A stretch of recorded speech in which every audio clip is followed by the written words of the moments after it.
Hey, are you a business owner, entrepreneur, or professional? If so, we want you to apply to be a featured guest on our show. My name is Adam Torres, and I host the Mission Matters series of podcasts. I've recorded over 3,000 episodes, and we are just getting started. How do you know if you'd be a good guest to be on the show? Well, only one way to find out, and that's to apply, but I'm going to let you in on a little secret. We want guests that have a story to tell, guests with a brand, a product, or a service that can benefit my audience of listeners. If this sounds like you, go to missionmatters.com and click on Be Our Guest to apply. I'd love to talk to you and get to know more about your story. Again, head on over to missionmatters.com and click on Be Our Guest to apply. All right, now let's get into the show. Hey, I'd like to welcome you to another episode of the Mission Matters Business Podcast, your source for all things business. My name is Adam Torres. You can follow me on Instagram at AskAdamTorres. Keep up with my book releases, book tour schedule, signings, all that other good stuff. Always love to connect with you there.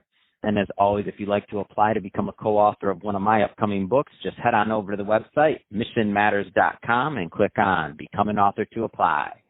All right, so today I have Tony Zork on the line, and he's founder and CEO over at Accounting Seed. Tony, welcome to the show. Adam, thanks so much for having me. Happy to be here. All right, so we got a lot to cover today. So we're going to talk about the art of leveling up, using balance, creativity, and discipline to improve in business and in life. And we got some announcements, too. You have a book coming out, and for all the audience that have been following me for a long time, you know there's nothing I love more than supporting other authors and helping them sell some books. So we're definitely going to support Tony, and we'll get the contact information on how to keep up with this book release. But before we do that, Tony, let's jump into Accounting Seed a little bit further. So tell us a little bit more about the company and what you do. Yeah, Accounting Seed, it was founded by myself. I'm a certified public accountant and a software architect. I started the company around 2008. And what Accounting Seed is and how it differs from other accounting technology is it's the world's first accounting platform versus almost all companies are using accounting applications today versus a platform. So a platform like ours actually is something you can build on top of and totally customize to your exact needs. And it grows and changes as your business changes, whereas an accounting app is built one way. It's only designed to work really one specific way.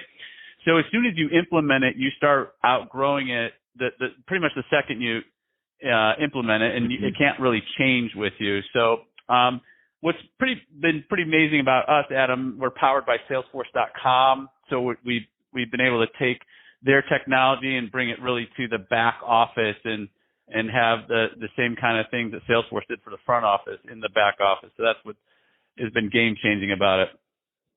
So at the end of this, I'll give you the opportunity to leave either website or however people can learn more about Accounting Seed. But I want to make sure that the right types of individuals and organizations connect with you and your team. So what's typically a good fit? Is this only an enterprise level solution? Is this for small businesses? Is there specific niches this work better for than others? I mean, give us a little bit of feel on the product. Yeah, great question. So we started out really in the small to mid-sized business market back when we started, but I would say we're a very solid mid-market application, and we're completely horizontal. So we don't specify,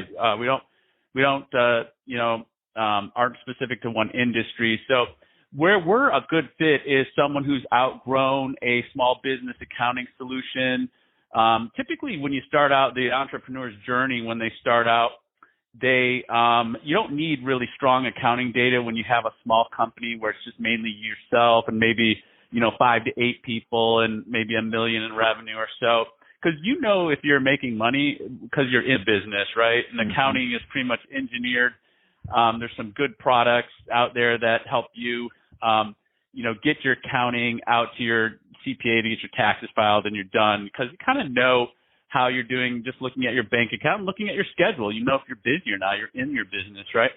So we're really for the company who's outgrown that. They're ready for the next level where the entrepreneur can't be in every decision and has to start really making decisions off of financial data. Also, they're doing multiple business models. And, they have, as every business grows, Adam, it grows in really two ways. It gets more complex and it gets more unique as it grows. And that's where Accounting Seed really crushes it. We can embrace all that complexity. We can embrace all your uniqueness. So we really start in companies that have grown out of that small business accounting solution, but then go up. We're getting bigger and bigger companies all the time. But we're also for any industry. It's not specific just to one vertical. Awesome. Let's go further into today's topic. So the art of leveling up using balance, creativity, and discipline to improve in business and life. I'm just throwing this out there. When I saw the show notes when we were preparing for this interview, I'm like, I wouldn't have expected this exact topic from the CEO of Accounting Seed. I'm like, the art, like balance. You're talking about balance, creativity. These are things that we don't normally. And maybe I'm stereotyping here, but maybe I don't normally think. Okay, creativity and this that like that's not accounting. So, let's get into the topic. I mean, where do you want to start with this? Because I want to level up too. Yeah, well, so Adam, I think one of the things that accounting has this just terrible stigma of being change adverse, being non-creative. A lot of people think if you're creative, you're actually a criminal because you're cooking the books or something like that, right? It's totally. It couldn't be farther from the truth. We need. Because accounting is just a business process like any other, and it needs to be well engineered and reliable and adaptable to the changing circumstances of the business. And as a business gets more innovative in the way it does things, the ability for the back office and the accounting department to accommodate that financial data in the way that business is operating does involve creativity as well. And so that's why we say that. A lot of people, like, they come to me, they're like, you're at a CPA? You don't sound like one. And some people have accused me of being an ex-accountant. But I know a lot of great accountants. They're great people. They're not necessarily maybe the most vocal, but they want to, leveling up is all about, I think accountants do this very well, in terms of you set kind of a baseline of performance and then you improve upon that. And because when in an accounting operation in a back office, you're typically doing a repetitive type of activity. You're closing the books each month. You're repeating on that. So there's a lot of opportunity to improve on that, much like it's very similar to a software development operation or even a marketing development operation. So accounting's kind of no different from that. So this idea of you claim to be an iconoclast. So first off, I want to get into this concept of iconoclast and what that means to you, number one, and then also how does that impact the way that a business should run? Yeah, Adam. So an iconoclast is three things. So it's someone who challenges the existing way of doing a thing. They engineer a better way, and then have the discipline to execute that plan. So it's those three things. So I think it's, in my life, from what I've seen, it's really the key to success of everything, and it's really around forming this habit. So the first habit is challenging the existing paradigm. It is asking the question, why are things the way they are? And that's what I do in my book, is kind of outline my framework and tools for you to assess that, right? So then a lot of people do that. They do challenge the existing paradigm. They're like, that's this because of this way. But they maybe don't engineer a better way or take the time to engineer a better way. So that's the second thing, is how can we do this better? How can we do it different? And the third is having the discipline to execute that. So a bunch of people, then they'll even engineer a better way in their mind. They're like, you know what? We shouldn't do it this way. We should do it this way. But I'm not going to bother with this, right? So the third is having the discipline to actually implement the plan that you do. And those three things make an iconoclast. And so how does this, let's if you can give let's give an example of what I want to flesh this out a little bit, and how somebody should be thinking about using this to run their business, or just some ways to approach it. Because when you said this, the first thing that my head went is, I'm like, oh, I'm an iconoclast too, but I don't know if I am, like, in my day-to-day running the business. So I'm like, I had that like me too moment of like, oh, me too, I do that, I do, but then I was like, but do I qualify? And not we're not segmenting people, but I just need to know for me, like, give me an example. Yeah, I could give you two examples, Adam, and it doesn't have to necessarily, an iconoclast doesn't have to be a business person, and not all entrepreneurs are iconoclasts. So it's really those three things: someone who challenges, who engineers a better way. It could be a mom trying to do have a better way of picking her kid up from school. It could be an executive trying to approach a new market. So here's an example. I'll tell you. So I engage in intermittent fasting. I eat once a day. I eat between 6 p.m. and 10 p.m. and I consume all my calories, and I'm able to do my workout routine and stay at a target weight doing that. And so that I challenge the paradigm of why do we need to eat 3 meals a day? Where does this come from? Why I've been raised this way every day of my life? And it turns out that people weren't always eating 3 meals a day. That it is really around the 1700s that we started this from the agricultural revolution and developed this methodology as a means for businesses to sell more products that sell more agricultural products. So they invented these 3 meals, and then this became habit, and that's where that came from. So what I did was challenge that. So I engineered a better way, which is adopting intermittent fasting, and then I executed that. I slowly moved myself off of 3 meals a day onto 1 meal a day over time, and had a plan to execute and do that. So that would be an example of an iconoclast in action.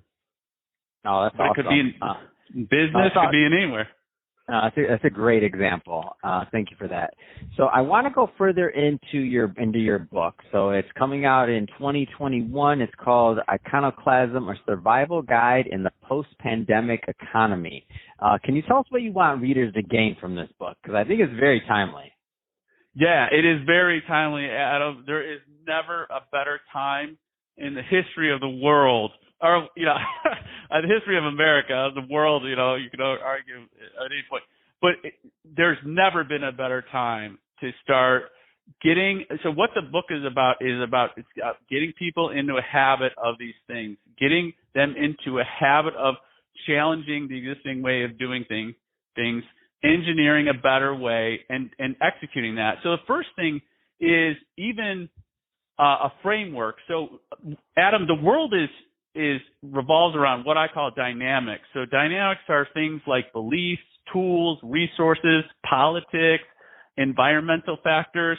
So these are forces in the marketplace that help shape things, right? It could be a law. It could be a new technology. It could be a new tool. It could be even a belief system, right? When we figured out that the Earth was moving around the sun, that was a change in dynamic back in the Middle Ages, right? So any of these things are forces in the marketplace. And as soon as a dynamic changes, which is constantly, right? As soon as something changes, then typically there's some business model that was operating on that dynamic that is now outdated, that has an you can take an opportunity to take advantage of. And that's why there's never a limit on entrepreneurship and opportunities. There's just a raging river of opportunity flowing every day, but people don't see it because they just get stuck in a habit of doing things one way, right? The way they've been always doing them. So it's breaking their mind free of that and seeing the opportunity around them and then picking the ones you want to do, right? So that's what I do with Accounting Seed, because I was a CPA, I was an accountant, and I was so tired of all these archaic systems not working together, not adapting. And as soon as I implemented a system, it was already getting out of date while I was walking out of the door of the company, 6 weeks later. So we don't have to operate in that way anymore, and that's why I started Accounting Seed. It's awesome. So Tony, if somebody is listening to this and they want to learn more about Accounting Seed, or they want to follow the release of your book that's coming out, I mean, what's the best way for them to do that? Yeah, I have my own website, Adam. It's tonyzorc.com. It's TonyZorc.com. And on there, I've got an author page. You can go right and check out my book. It is up on pre-order on Amazon, so you could pre-order a copy, as well as our website, accountingseed.com. And we've got a lot of fun things at the site too. We're very big on social media as well, of course, but those 2 sites will guide you into where else you need to go. Man, this is awesome. Well, Tony, really appreciate you coming on the show. I'm gonna have to do some evaluation to see if I qualify to call myself an iconoclast. But I do know one thing: the way you describe it and the way that I'm thinking of it as we've gone through this interview, I'm like, wow, there can be some benefits definitely there, and I'm looking at how I can apply some of these traits to my business. So I hope the audience that also benefited from this and are kind of thinking along the same ways, because I think there's some value here for sure. And if you're a first time listener, definitely hit that subscribe button. So we definitely love you to come back. I have some more great interviews coming up. So hit that subscribe button so that you can stick with us long term. And if you're watching on our YouTube channel, Mission Matters Business, give us a subscribe there. But more importantly, on YouTube, we definitely love it if you leave us some comments on that video. Why? Because I want to reply back. Our YouTube community is active, and we like to talk to our guests. So definitely leave us some comments there. And Tony, thanks again for coming on the show. It's been awesome having you on. Adam, thanks for having me so much. It's been great. Have a great day.